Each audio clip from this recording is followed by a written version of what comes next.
Maulang panahon. For today's video nga ay magpapatuka ako ng mga broiler chicken natin. Ito nga pala ay nasa 13 days pa lang.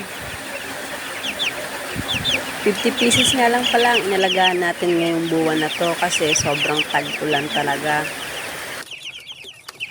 Ang pinapainom nga pala natin sa kanila ay Vitamin Pro, yun yung pinaka-vitamins nila.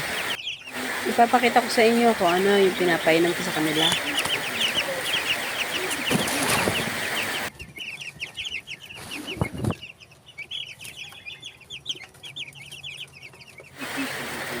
Naglagay nga lang ako dyan na isang puno, isang lalagyan at nilagyan ko na ng Vitamin Pro.